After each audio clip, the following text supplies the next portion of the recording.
Tennessee Tech head coach Bobby Wilder. The team is going to get their season started this Saturday. They're going to host Cumberland. That's at noon Central Time, ESPN Plus. Coach, just some general thoughts about the 2025 season. We'll go to some questions. Thank you, Kyle. Good to be with you. Very excited going into this season. The fact we were recognized as preseason number one by the other league coaches after being preseason 7 last year, being ranked as high as number 20 nationally. Um, Shows a lot of hard work and development within the program. And as we've talked about as a program, preseason is for recognition, postseason is for accomplishment. So the goal is to accomplish the mission this year, compete for the league championship and compete for postseason. As far as the team is concerned, we've added some really good pieces to the puzzle, along with having a lot of good players return from last year's team. So looking forward to getting that first game in. We've had tremendous competition in camp for all positions on the team, offensively, defensively, and specialists. Feel like we've added some good depth, good competition, and can't wait to get this started Saturday at noontime. What did you like most about what your team did during preseason camp? And was that different, than last year when it was your first year going in? You learned some things, but did you just like some aspects you saw the last couple of weeks?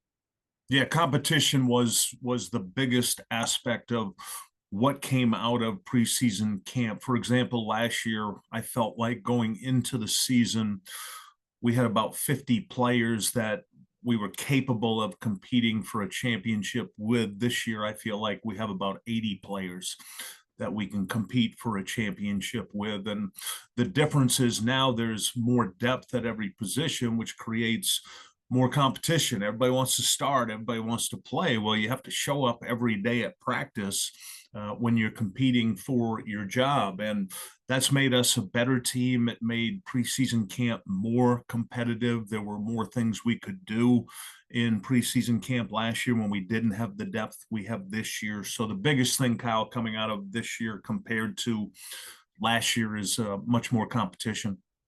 What you have a new quarterback this year, and amongst those new players, talk about what he brings to your system and what fans can expect to see from him this season. Keikoa Vesperis joined us in January from Eastern Washington. Very good player in a good conference. The Big Sky is recognized as one of the top 1 or 2 each year conferences in FCS. He was a starter. He was an accomplished player. He led the nation in completion percentage last year in FCS. He'll be the starter going into week 1. We also added this summer Richie Munoz, who started at Weber State last year, also put up really good numbers.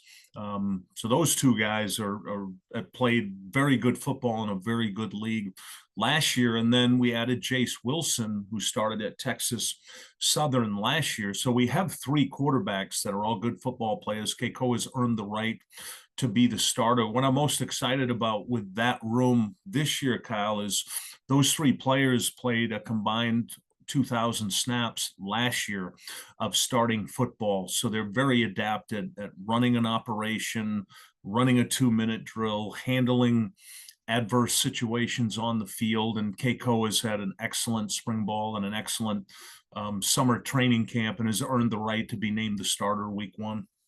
How does having that experience help elevate everybody else that's on your team, whether they're a newcomer or they were on your squad a season ago?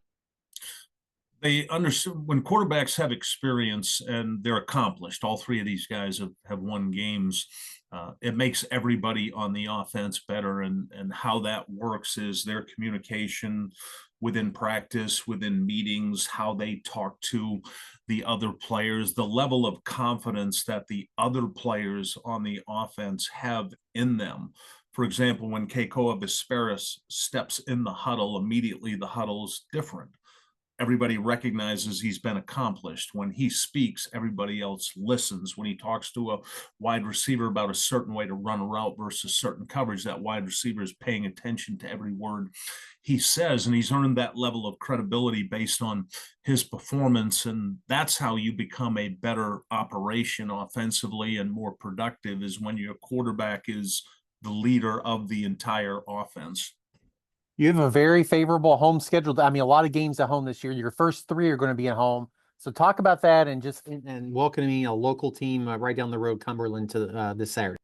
Yeah, I'd be remiss if I didn't recognize and thank President Oldham for that. He allowed for the change to the schedule. Last year we were 5 home, 7 away, and we were initially scheduled to be 5 home, 7 away this year with 2 FBS. And he and I talked about it after the season. He agreed we needed to make that change. If you remember, Kyle, we started the year 2-5, and then we got healthy, playing 5 of our first 7 on the road, and we won our last 5. And we were a very good football team at the end of the year. We were 1 game short from being invited to the playoffs. And when the president and I talked about that after the season, it was important to make it a better schedule. And anybody will tell you in college football that playing at home is much more favorable than playing on the road. Some of those 6, 7, 8 hour bus trips are really hard on everybody in the organization. So this worked out really well. We're our first 3 at home before the bye. 7 out of the 12 games are at home, and that gives us a much better opportunity to have success this year. And then, you said at the beginning, you're finally going to get to play another team. Just how excited is it for the players? You put them through a tough camp. They're ready to prove what they've learned against somebody else who's not this. Yeah, I think every head coach in the OVC would agree with me. Even as a coach, as much as you love football, you get tired of practice. Everybody gets tired of it. The players get tired of hitting on each other. The offensive and defensive coaches get tired of going back and forth against each other. And this is what you look forward to. We all work 353 days a year to get these 12 opportunities, these 12 opportunities that are on the schedule, guaranteed that you get to coach and you get to play, and knowing that it's coming up, and that feeling we all had last Saturday when finally college football was on TV. It's the most exciting time of the year. We're all very much looking forward to this opener Saturday at home. Well, Coach, appreciate your time as always. Best of luck this weekend. We'll talk to you again next week. Thank you, Kyle. Thanks for having me on.